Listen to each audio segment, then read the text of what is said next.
Auburn native Eric Baroni didn't really anticipate becoming a video game developer, but once he graduated from UW-Tacoma, he wasn't having much luck finding jobs. So I decided to start making a game, a slightly bigger game, to just basically get better at programming and to have something to put on my resume. I kept telling everyone, oh, it'll be done in maybe about 6 more months, right?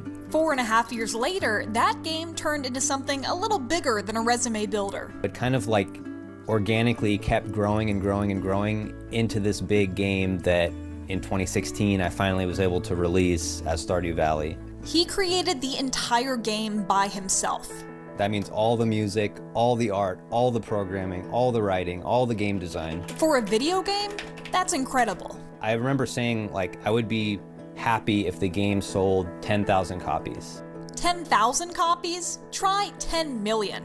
And by the time you watch this story, Stardew Valley has probably sold even more. It turns out an escape to simplicity is just what people needed. Stardew Valley is all about tending to your virtual farm, raising adorable animals, and making friends with neighbors. When you're playing it, I want every moment to be full of joy and wonder, and to bring back the kind of magic that you may have felt when you were a kid and you first played video games. There's mountains, forests, oceans, a lush beauty in the game that may remind you of our very own region. I've spent my whole life in the Pacific Northwest, so everything about Washington and the whole, like, you know, natural landscape around here is kind of like deeply ingrained into who I am. You can't lose in Stardew Valley. Not really. There's no game over. It's an escape to something a little more gentle. And for many, Stardew Valley isn't just a game. It's a way to connect with faraway friends, a respite from anxiety or depression, a balm in the midst of chaos.